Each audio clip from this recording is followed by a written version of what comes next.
नमस्कार सुप्रिय दर्शक और बंधुगण आज के आपनादेर सामने उपस्थित हয়েছি वृश्चिक राशि निये।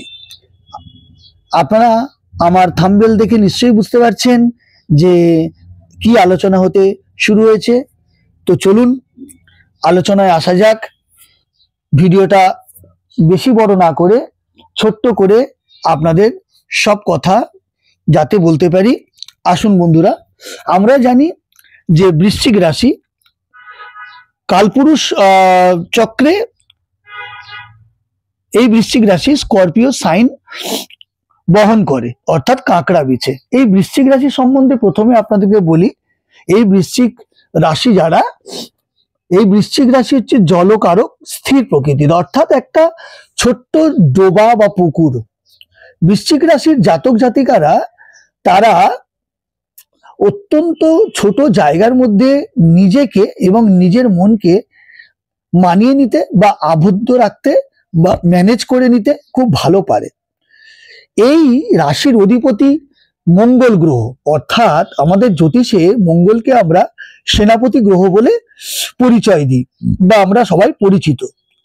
তো বৃশ্চিক রাশির জাতক জাতিকারা সেনাপতি অর্থাৎ যুদ্ধংদেহী মেজাজ বা মনোভাব থাকবে। এরা যেহেতু জলকারক তাই এই রাগ, এই আবার মুখে হাসি, এই ঝগড়া, এই আবার মিলন, তো যুগ্ম গুণ নিয়ে এরা ছোট থেকে বৃদ্ধ অবধি তাদের এই রকম মেজাজে দেখা যাবে। অর্থাৎ এরা নরম গরম দুটো মিশিয়ে, তবে বেশিরভাগই 60% এরা অর্থাৎ 60% এরা কিন্তু মেজাজি হয় বা রাগী হয়। আবার রাগ ঠান্ডা হলে এরা আবার জলের মতন স্থির হয়ে যায়। বর্তমান আমরা আলোচনা করব আজকের ডেটে কোন 12টি রাশিতে কোন গ্রহ কোথায় আছে, গ্রহদের অবস্থানটা কি। প্রথমে আমাদের রাশির যে অধিপতি গ্রহ মঙ্গল বৃশ্চিক রাশির নবমে অর্থাৎ কর্কট রাশিতে ভাগ্যস্থানে মূল ত্রিকোণে অবস্থান করছে। বৃহস্পতি অবস্থান করছে কালচক্রের দ্বিতীয় ঘরে অর্থাৎ বৃষ রাশিতে। শনি অবস্থান করছে বৃশ্চিক রাশির বা লগ্নের থেকে চতুর্থ ঘরে এবং রাহু অবস্থান করছে বৃশ্চিক রাশির লগ্ন থেকে বা রাশি থেকে পঞ্চম ঘরে মীন রাশিতে। কেতু অবস্থান করছে বৃশ্চিকের একাদশ ঘরে বা সিংহের ঘরে, মাফ করবেন। তো এবার আলোচনা করব এই বছরটা বৃশ্চিক রাশির জাতক ও জাতিকাদের কেমন যেতে পারে। এই বছরটা সত্যিই অপরিহার্য, চট করে এরকম দেখা যায় না। এই বছরটা বড় বড় প্ল্যানেট যারা মুভমেন্ট করতে বেশ দীর্ঘ সময় নেয়, সেই চারটি গ্রহের আপনাদের পূর্বের ভিডিওতে বলেছি যে চারখানে গ্রহের রাশি পরিবর্তন হচ্ছে। তাই এই বছরটা অত্যন্ত গুরুত্বপূর্ণ, বিশেষ করে বৃশ্চিক রাশির পক্ষে। তো বন্ধুগণ, যারা বৃশ্চিক রাশির জাতক এবং জাতিকা আছে তাদের মনে খুশির হাওয়া বইবে এবছর অবশ্যই, কারণ তাদের মঙ্গল নবম স্থানে বর্তমান অবস্থায় আছে। এরপরে মঙ্গলের যখন ট্রানজিট হবে তখন মঙ্গল দশম স্থানে অর্থাৎ কর্মস্থানে এসে উপস্থিত হবে। তাহলে আমরা বলতে পারি এর ফলে কি হতে পারে না, গত বছর যেমন শরীর স্বাস্থ্য বা অ্যাক্সিডেন্ট বা রক্তপাত ইত্যাদিতে যেরকম জর্জরিত হয়ে থেকেছিল, এবছর কিন্তু সেরকমটি হচ্ছে না। তাই অতি শুভ খবর, বৃশ্চিক রাশির জাতক জাতিকাদের এবছর শরীর স্বাস্থ্য নিয়ে অত বেশি চিন্তার কারণ নেই। ছোটখাটো জ্বর সর্দি কাশি ইত্যাদি, যেমন আমরা জানি যে হাড় থাকলে মাংস থাকে, মাংস থাকলে হাড় থাকে, তো সব মিলেমিশে বড় কোনো চিন্তার কারণ নেই।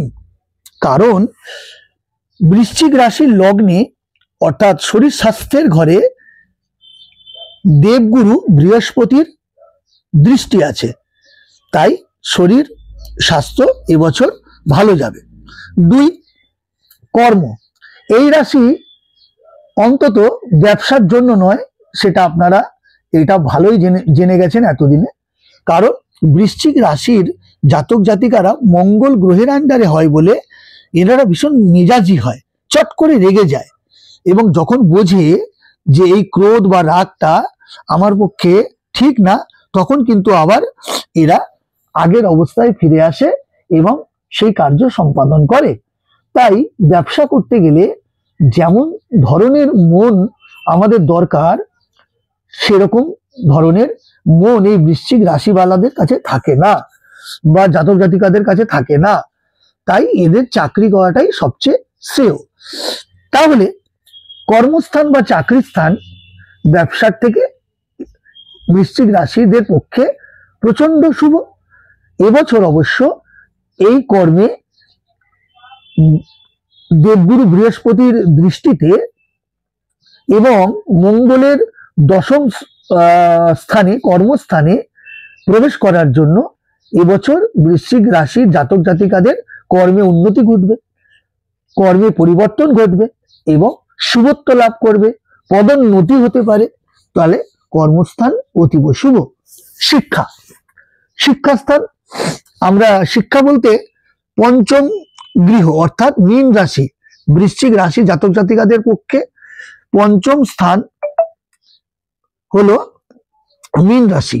তাহলে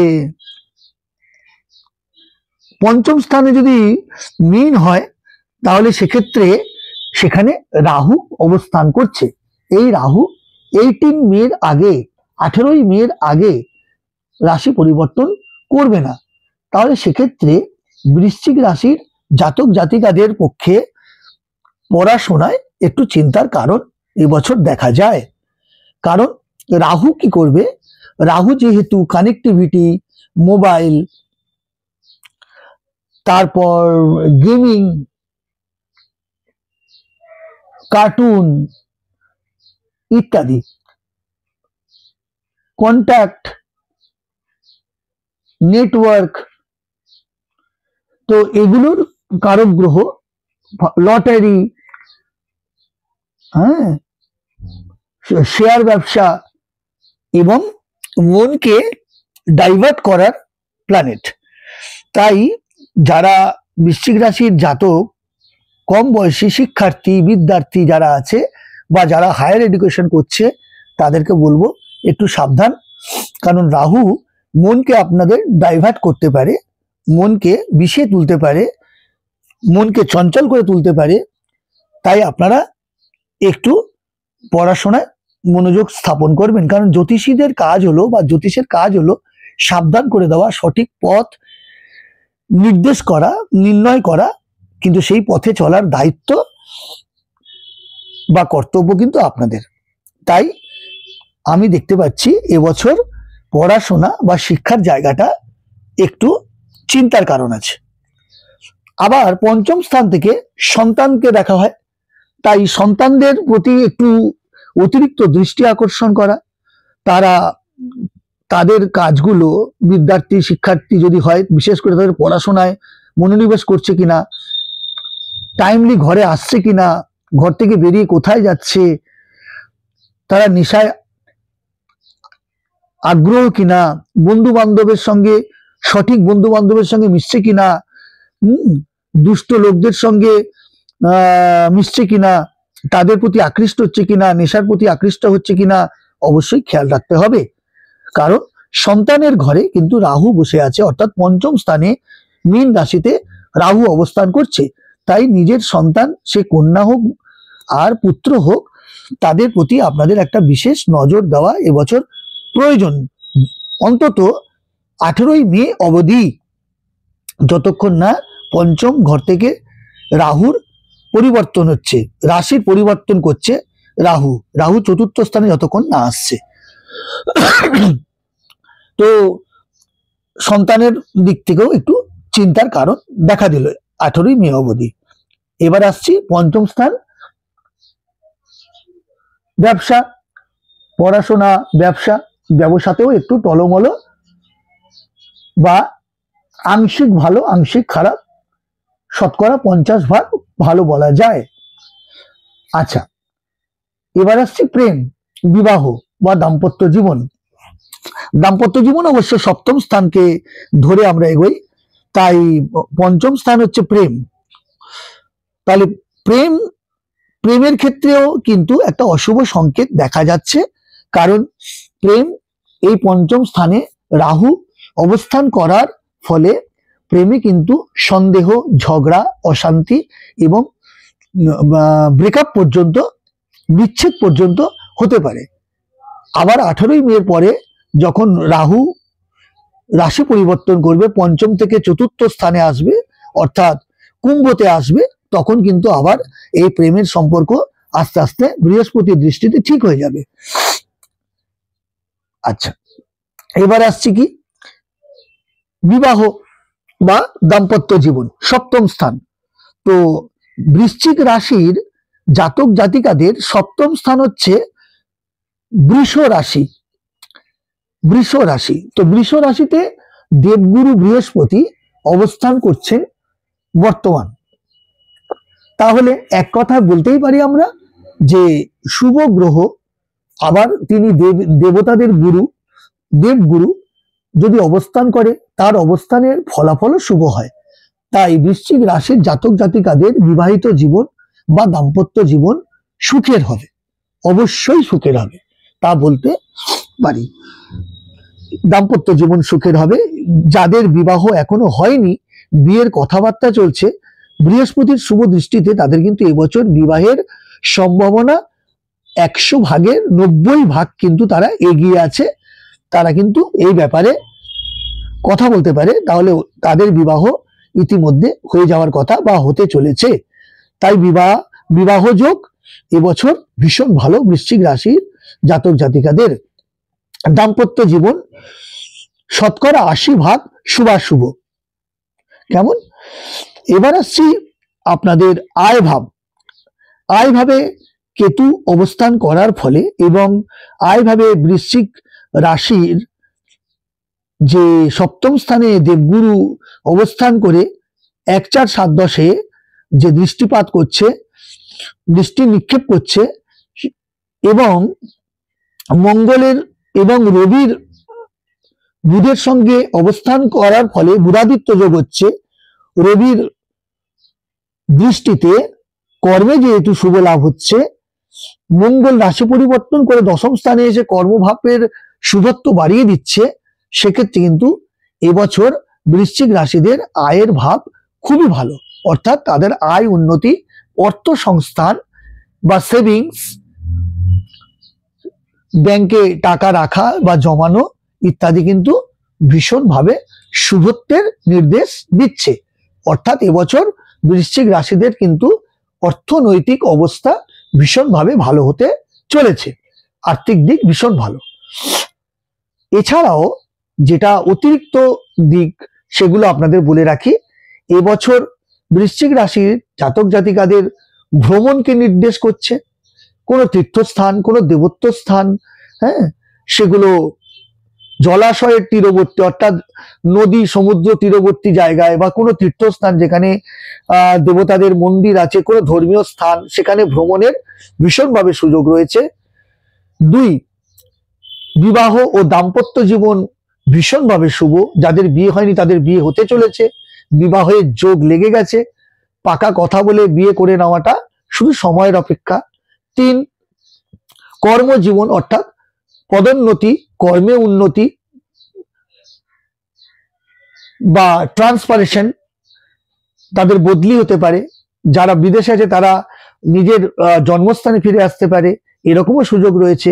কারণ কি, মঙ্গলের ট্রান্সফারেন্ট হবে, বৃহস্পতির 18ই মে অষ্টম স্থানে আসছে, সেক্ষেত্রেও তাদের এই সুযোগগুলো কিন্তু দেখা দিচ্ছে। তাহলে সুপ্রিয় দর্শকগণ, শ্রোতাগণ, এবছর বৃশ্চিক রাশির জাতক জাতিকাদের জন্য ভীষণভাবে আগের বছরের কালো ছায়া, দুঃখের বিষাদ ভুলে এবছর কিন্তু তাদের অনেক অনেক শুভত্বের নির্দেশ দেখা যাচ্ছে, বা প্ল্যানেটারি অবস্থানের জন্য অনেক শুভত্বের নির্দেশ দিচ্ছে। তাই আপনারা এই বছরটা এনজয় করুন। আমার ভিডিও কেমন লাগলো কমেন্ট বক্সে জানিয়ে আমাকে মোটিভেট করুন। আর আমার অনুরোধ, আপনারা যদি আমার ভিডিওটা ভালো লাগে তাহলে অবশ্যই লাইক, শেয়ার, সাবস্ক্রাইব করুন। আমার চ্যানেল ভাগ্য দিশারির সাথে থাকুন। দেখা হবে পরের ভিডিওতে। জয় মা তারা, নমস্কার।